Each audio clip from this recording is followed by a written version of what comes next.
sometimes just stop and think about where the power lies. Because power is not necessarily held by people, in the positions that perhaps have the sort of fanciest corporate title or the best seat on the floor. Power is actually held by people that know what's happening.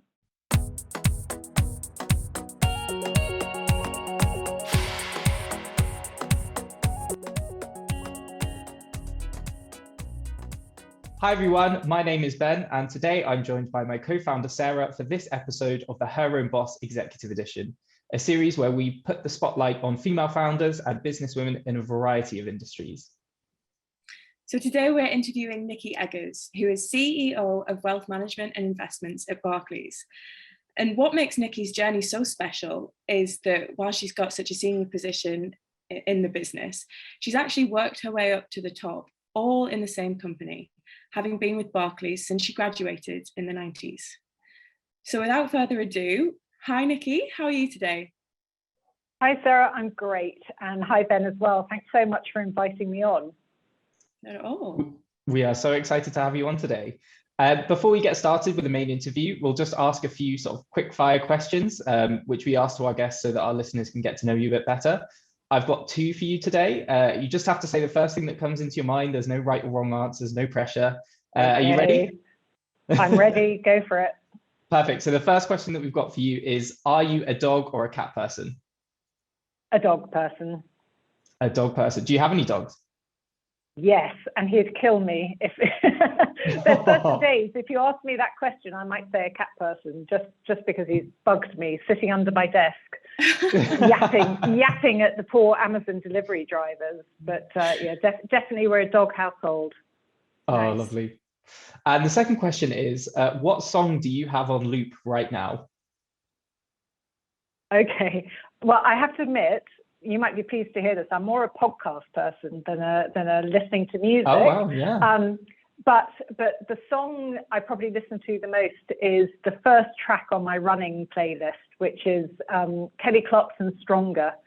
Because I love that. The words, yeah, nice. The words definitely make me sort of realize that all I've got to do is put one foot in front of the other and it's not going to kill me. So it's the motivational kickoff to any run. Yeah, I think I might need a bit of that motivation when I try and go running.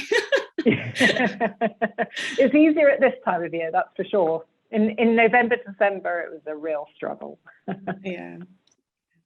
As I mentioned briefly just before, what's so interesting about your journey is that you've actually stayed with Barclays throughout the duration of your career. So I'd be interested to know how that's felt, and sort of to our listeners, do you recommend setting yourself up for that long-term success in the same company? Well, thanks for the question, Sarah. And I must just say, at your intro where you said that I've reached the very top, there's definitely no such thing. I'm definitely not at the very top.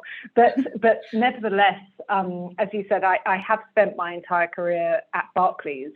And if you had asked me 3 or 4 years into my career, do you anticipate working for Barclays for the next 25, 26 years, I probably would say, no way. Like, no, I'm sure I'll sort of exhaust all the opportunities, and I personally couldn't look that far ahead.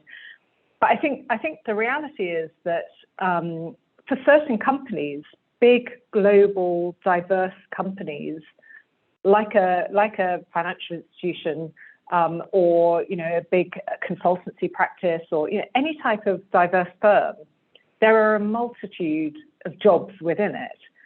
So my belief is that if you are growing and learning and have the opportunity to stretch yourself, whether that's in the same firm or outside the firm, I think one of the things to remember is every new role you take on necessarily creates a period of having to learn the expertise of that role, and that takes a period of time. If you double that up with doing that in a new organization, you're probably doubling that time as well. So if you're in a firm where plenty of opportunities are available to stretch your capabilities, to try different things, then I would say perhaps, the first place to look is internally. As long as you're aligned culturally, if your values are aligned with the firm that you're working for, then it seems like a crazy starting point to go, well, I must go elsewhere in order to progress my career. I'd really suggest exploring what opportunities there are where you are. But I should just say, despite the fact that my career so far has all been with Barclays, I did resign once, somewhat unsuccessfully, in truth. Wow. So I think I was about 6 years into my career, and I felt at that point I had some management responsibilities, and I had a set of peers, and I just couldn't see beyond what was in front of me, that I couldn't see where the opportunity would lie for me to progress. I was offered away by another firm that seemed like the route to take. And when I resigned to my boss at the time, I completely sort of fell off my chair, because he said to me, well, what is it that you're looking for? Why are you looking to leave? And I told him precisely my rationale, which was about not being able to see the ability to progress. There were other peers that I felt, because they were more experienced, would be the go-tos. And he said to me, well, you've never said this to me before. I didn't know that you were hungry for that. And that was probably the biggest lesson I had in both managing my own career, but also managing others, to really to really challenge the thinking around, well, great what you're doing today, but what is it perhaps after that? So once you've got that expertise, once you feel you're nailing it, where do you want to go from here? And what types of skills are you going to need? And what kind of opportunities are you looking for? And so when we had that conversation, I said, well, actually, you're absolutely right. And he shared with me something that he was a problem he was looking to solve, and asked me if I'd stay to do that. And it sounded really exciting. So I did it. So ever since, I've sought opportunities and been lucky enough to get them. But yes, that was a bit of a life lesson for me. Yeah, that's such a great point, actually, because for context, I actually did sort of a small period of time in wealth management investments, and sort of your name was one of the first names that I heard, and you were one of the first people that I saw through listening to Word on the Street podcast, which you've sort of appeared on many times. And I kind of, every single time I sort of heard or saw you presenting, I was like, wow, Nicky Eggers, sort of so confident, composed, and actually just That's listening. very kind. Well, it's just sort of listening to sort of that you've just shared now, the fact that you sort of did resign at one point, and you might have felt sort of stuck in your place at Barclays. I think the really interesting thing for our listeners is that just makes it seem, I guess, your journey, your success, a lot more attainable. Because it's not always going to be that sort of straight to the top upward trajectory. Everything is exactly how you seem or plan it. There are actually times where you might sort of think differently. You might come to sort of, oh gosh, do I need to resign? You might get stuck. You might not understand what to do. So I think that's a really fascinating thing. And thanks for sharing that with us. No, not at all. And well, thank you for those kind comments, Ben. I'm not sure that they're wholly deserved, but nevertheless, I think as you say, if people can take away that there is no one path, I really recommend people to be thinking about, look, this isn't necessarily a commitment for your entire working life of, whatever that might be, 40 years. There is plenty of scope for multiple career types, job types, and so don't feel like everything you do has got to be on a set path to a particular level in a particular field. I think keep keep open-minded around the path that you could take. And the person that you are, certainly the person I was at 23, yes, there's some core elements that, of course, the same, but my expectations about my life, my what was important to me at that point versus what's important to me now, of course, it changes. Yeah, absolutely. And I just want to reiterate that point that you made about when you tried to resign, so to speak. I think that conversation with your manager about what you want out of role and how you want to progress in that role is so important. And I think it's often overlooked. You can be unhappy in the job that you're doing and often just sit there and bubble away and get angry and look to leave. But actually, if you express your concerns, it can often be solved a lot easier than you think. And it just reiterates how important that conversation is, I think. So thank you for sharing that. And I think the other thing, Sarah, is that, I know many people will feel that the be-all and end-all of those kinds of conversations or their opportunity set is with their direct line manager. And that really isn't the case. Of course, your line manager, hopefully is a great advocate of self-development and, has the coaching skills and all that. But, we tend to ask a lot of people. We expect them to be, or we hope that they're brilliant at every sphere of what, we might need from people that we interact with in our working life. And the reality is no one person can ever be that, no matter how great they are. So, my recommendation, especially for people that perhaps are early in their career, is don't feel that you should limit your conversations around your own career development or what you're thinking to just your immediate line manager, and that should start with your line manager, but should also include all sorts of people, friends, mentors. Just utilize relationships with people. Get what you need from wherever you can. Definitely, I love that. There's always times where you sort of have to lean on your friends and your family when you don't sort of feel comfortable potentially sharing something with a colleague. So yeah, it's definitely good to mention that it's not just restricted to your sort of work environment. It also includes your own sort of personal relationships as well.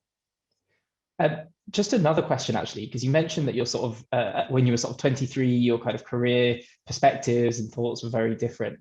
And obviously you joined sort of Barclays in an investment management role in the 90s. I'm intrigued. What was it like? Makes me sound ancient. Well, when you say what was it like, that will definitely make me sound ancient, because back then there was no email.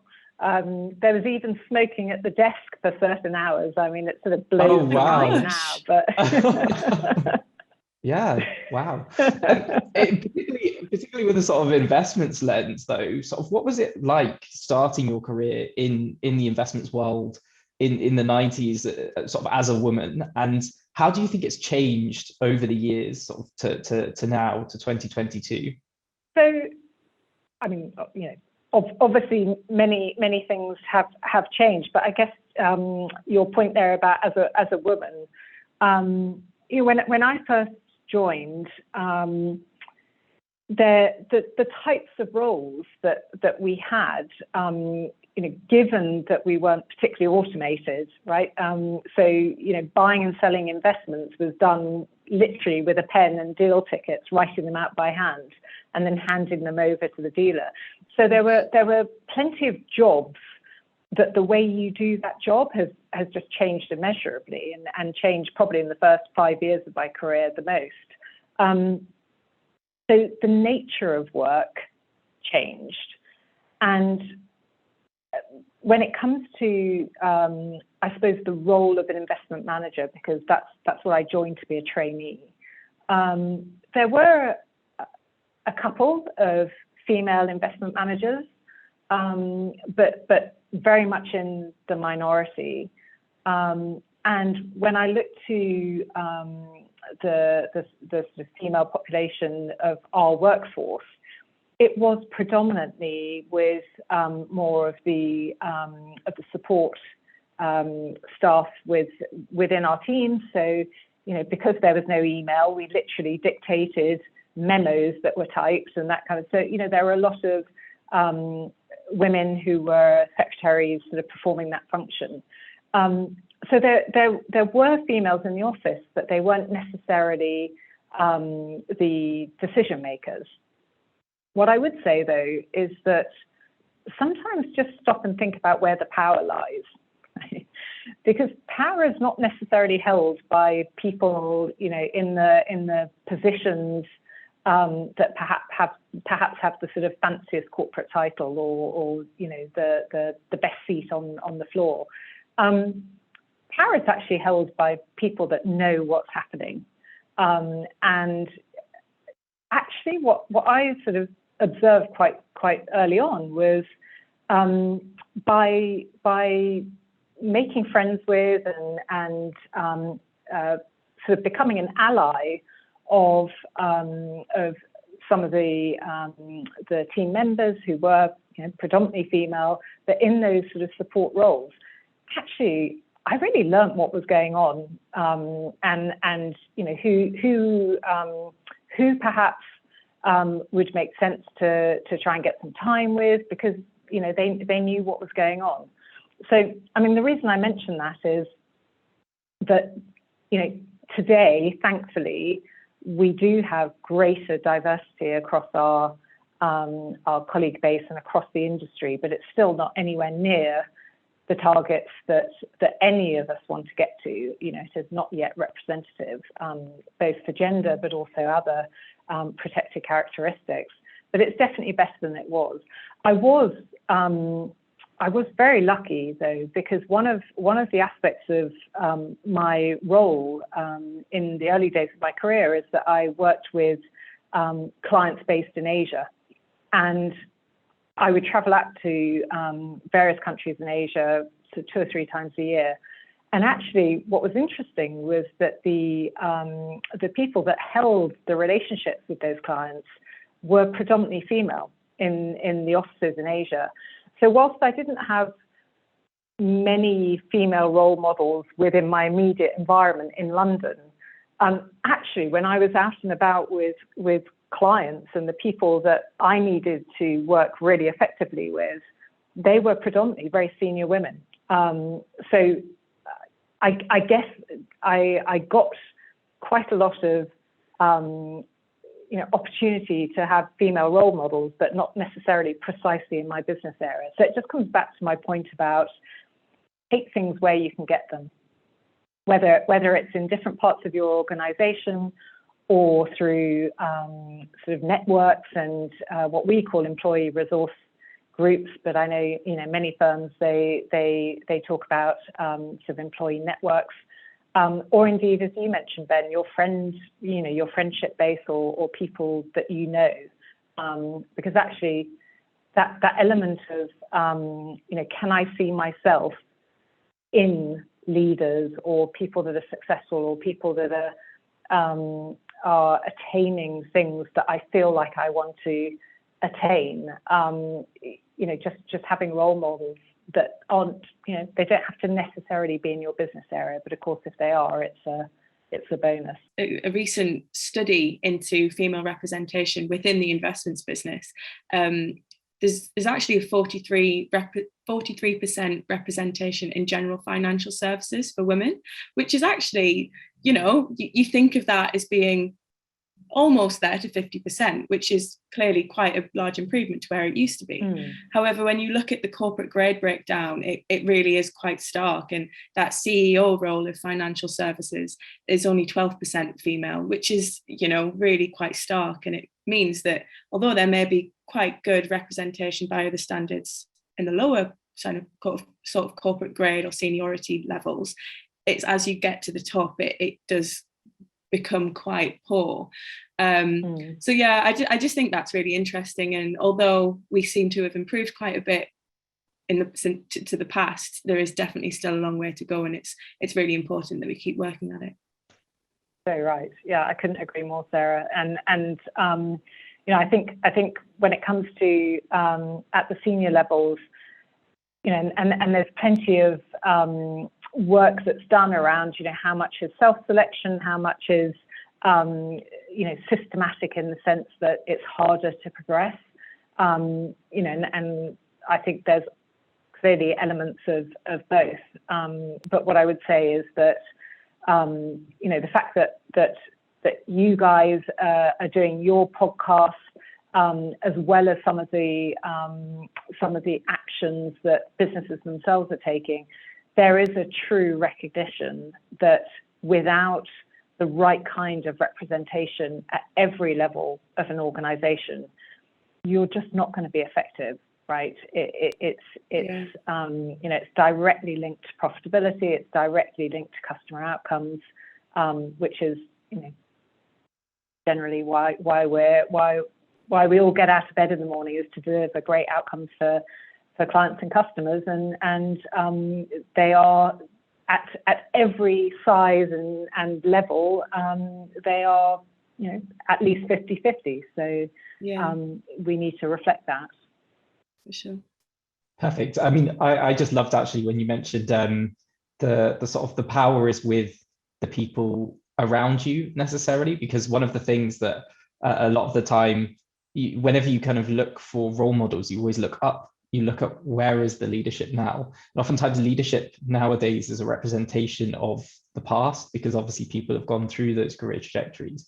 And actually to start looking around you, leaders often rely on people within their teams to get their facts, their information. Those are the people that have the knowledge, that have the understanding of an area that you might be interested in. But also those are the people who are the leaders of the future. So I particularly love that, looking around you, not just up, for role models and inspiration, because otherwise you might miss sort of some of the key talent and key leaders of the future that can help guide your own career path. Yeah, and just to link your points, Ben, with Sarah's, I mean, I think they're one of the most powerful initiatives out there is, I mean, it's called reverse mentoring, but it's just mentoring, right? But I've had the benefit over the last year of having reverse mentoring, where I learned so much from my mentor, and I mean, she says vice versa, but as well, but which is, when relationships are best, right? When both get something from it. But that should be something that people could emulate wherever they are in their career, to make sure that they are both mentor and mentee to people, that are earlier in their career than they are, and that are later in their career. And again, thinking about where you can influence or where you can perhaps ensure that you're having conversations with, perhaps somebody that's in an area that you're interested in perhaps moving into to further your learning or career. Could that be an opportunity for you to offer that person, hey, I understand you might be interested in a mentor. Perhaps I could play that part for you. I'm very close to customers and clients, or I notice that perhaps you're a man later in your career, I'm a woman earlier in my career. Perhaps I can bring to life some of the things that my peer group and I find a challenge, or what we think is great and what we think we ought to be doing more of as a firm. Because as you say, earlier career people are the leaders of the future. And we'd be nuts if we're not tapping into that. Definitely, for sure, completely agree.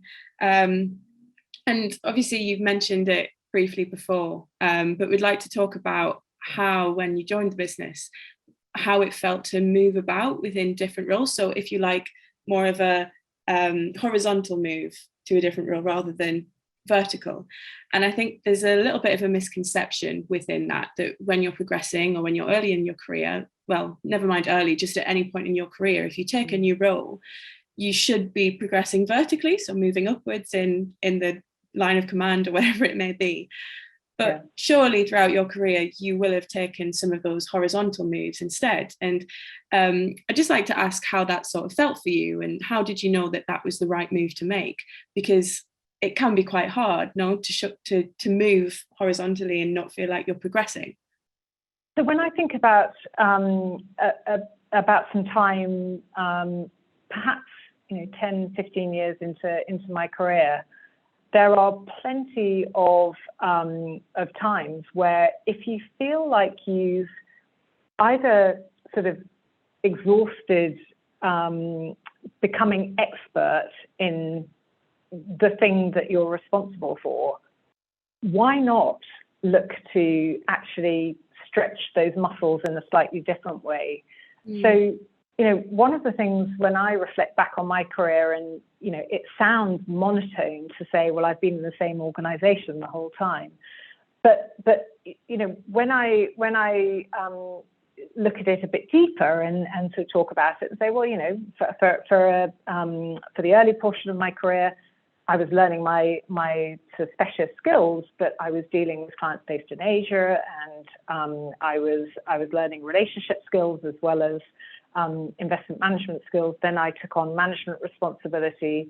I looked after businesses across Europe for a period. I looked after different client segments, and all of that created a stretch for me, not necessarily getting a higher corporate title or necessarily more money at that point in time, but it enriches what your skill set is, because until you've done it, you just you can't know for sure. You just experience really does deliver that growth trajectory that may not be part of that role.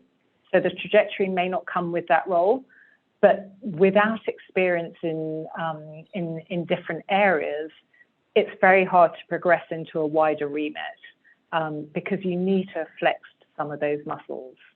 One of the things that I've done probably later in my career has been, when I'm thinking about my own personal development and, what do I need? What do I need in order to ensure that I'm ready or feel ready for the next challenge? And every year I'll make sure that I'm checking with myself around, look, what skills do I need to get better at? And put that into a personal development plan. But one of the things that I think it's really worth getting comfortable with, especially when you are in a leadership position, is how do I make myself redundant? So, hopefully redundant with a small r, as opposed to, literally give me my P45. But if you're doing a good job as a leader, you should be bringing up people that are ready to replace you, or that are there in case of emergency, that can step in and for resiliency purposes as a business, you need that.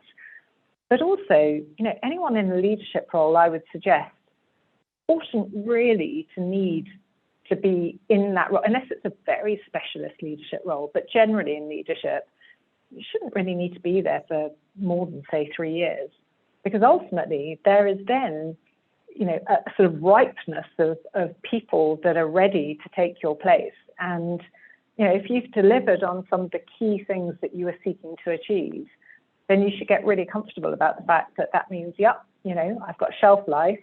And, as long as I deliver these things successfully, then it doesn't need me anymore. And then I can think about where to go next. And of course, I would suggest that the trick there is to start exploring, 9 months before that point where you feel like actually it doesn't need me anymore.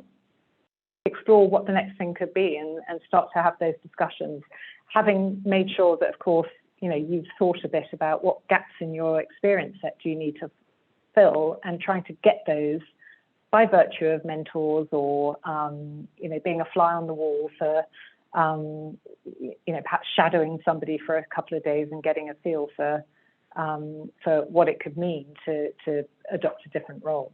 I thought that was really interesting to hear as well, about kind of almost changing sort of career perspective in a senior role compared to a junior role as well, because I suppose those concepts are quite common of you sort of feel comfortable, you've been able to deliver your sort of what you had, you set out in your objectives, you're able to sort of you're kind of like a master of the sort of area that you know. And I guess it's quite easy to fall into a trap of just getting into that routine of feeling comfortable, whereas you never actually know sort of what you do and don't like without going and trying it. I mean, both myself and sort of Sarah have experience on the graduate scheme of being thrown into a completely different business area every 6 months. And you sort of, at the end of each 6 months, you sort of feel comfortable in the sort of the role and the position that you're in. And then within the space of weeks, it's a completely new area. You have no idea what's going on. But by going through that process, you find out what you really do and don't enjoy.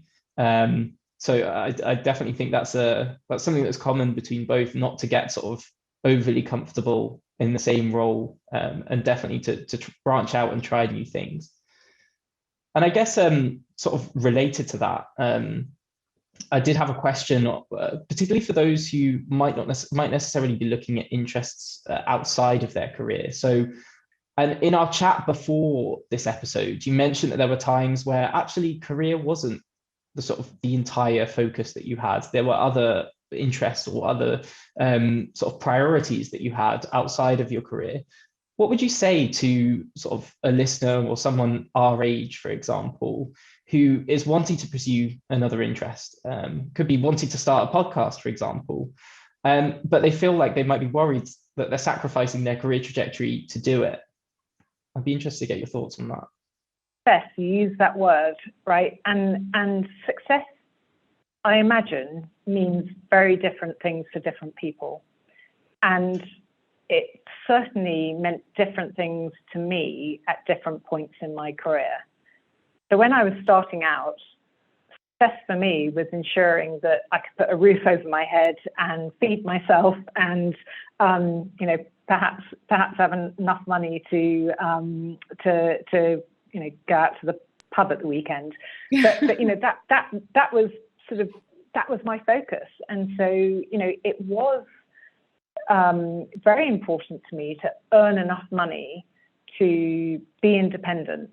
I wasn't seeking to buy a Porsche or anything, but just, I needed enough, and that really drove me. So absolutely, success at that point would have felt about making enough money to meet those goals that I had.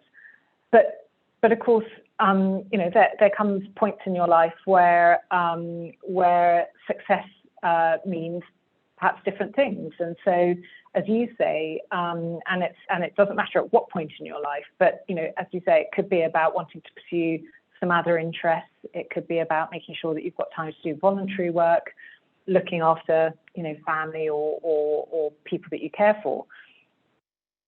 I would say that I always think comparing oneself to others is a dangerous game, right? It's you can see it on people, very, very wealthy people who never seem happy with how much they've got, right? Because they're comparing themselves to the person that's got the yacht that's twice the size. I think it is a really good discipline to think about what does success look like for me this year, not even just on a career perspective, but what is going to make me happy and fulfilled. And I would argue that for most people, it absolutely should not be 100% about the work that you're doing in your career, because that will soon feel hollow if there's nothing else going on in one's life. But I would say it doesn't have to be a linear approach throughout your career.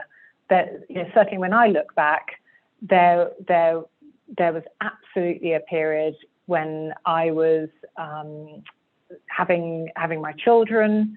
I was still working. I was absolutely focused on delivering in my job, but it wasn't to, I wasn't focused on success in the sense of looking to the next role and progressing, over 1 year, 2 years, 3 years, because my focus at that time was keeping the plate spinning.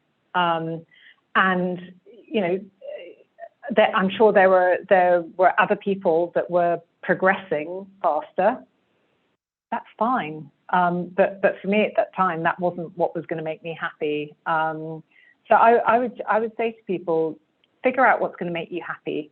And there is nothing more helpful in life than having some kind of balance.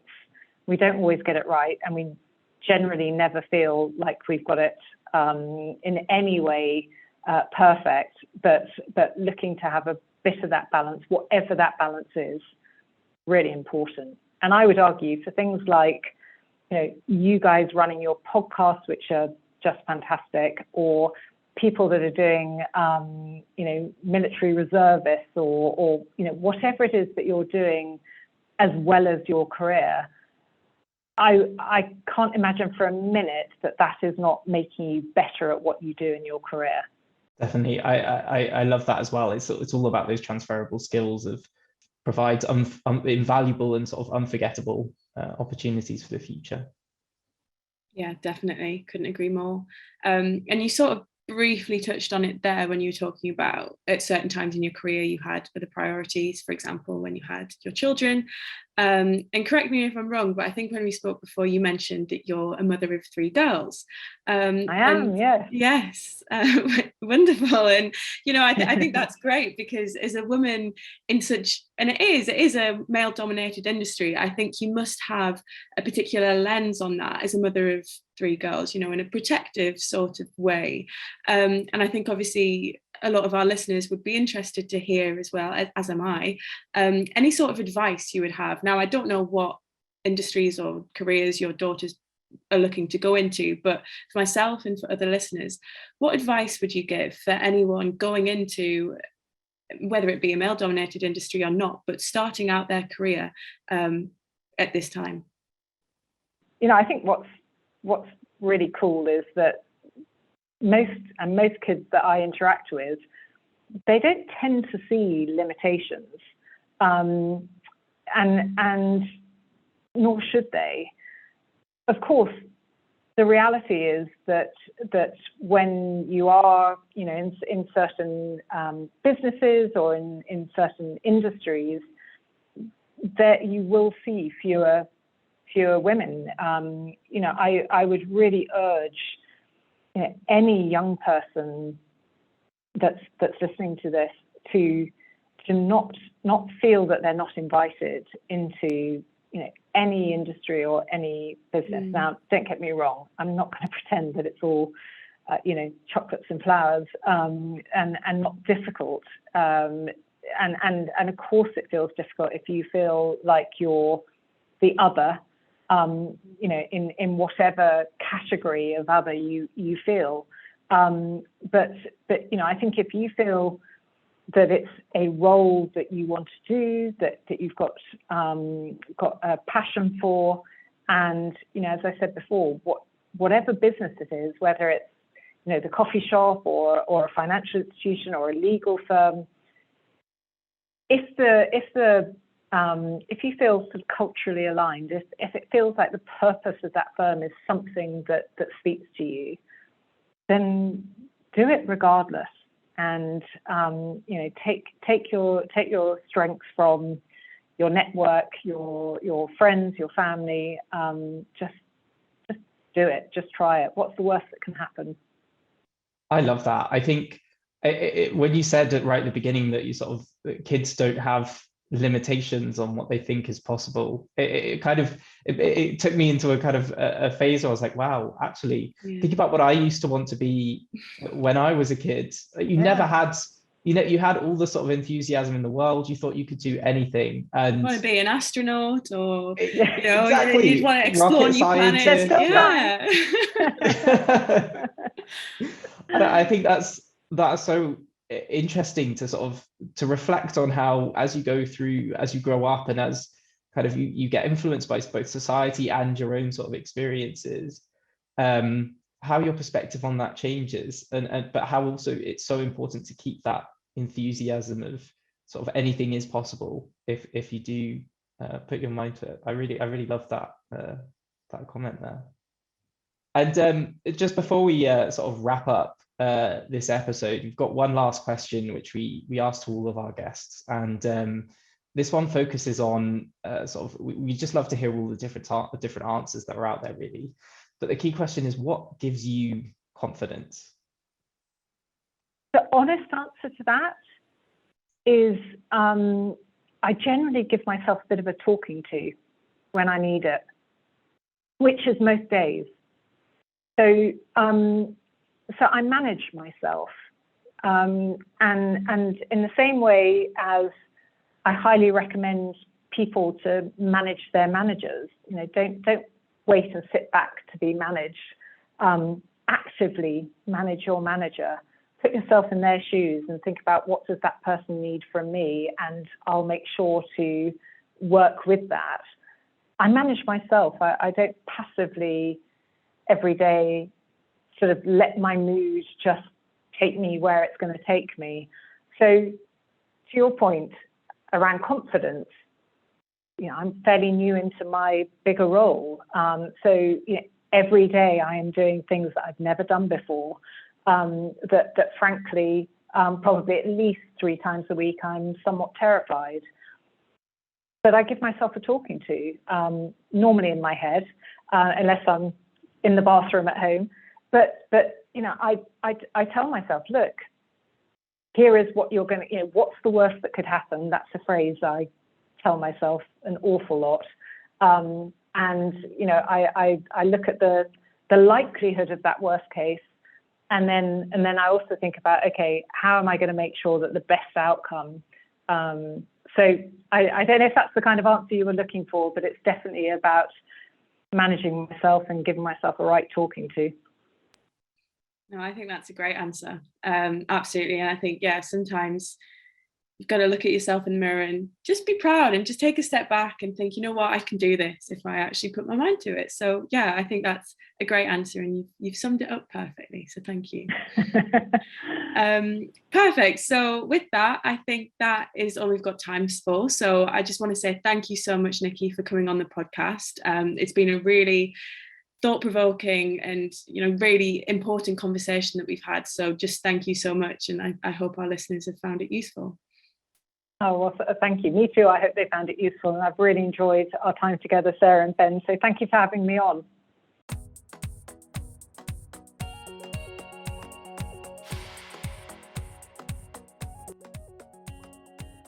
Thanks for listening. Don't forget to subscribe so you don't miss an episode. You can find out more about Her Own Boss at herownboss.co.uk or by searching for us on LinkedIn and Instagram. This minisode was sponsored by Barclays Ecolabs. Ecolabs is on a mission to increase the number of female founders in the UK by providing access to the networks, mentors, and co-working spaces needed to help innovators and businesses thrive.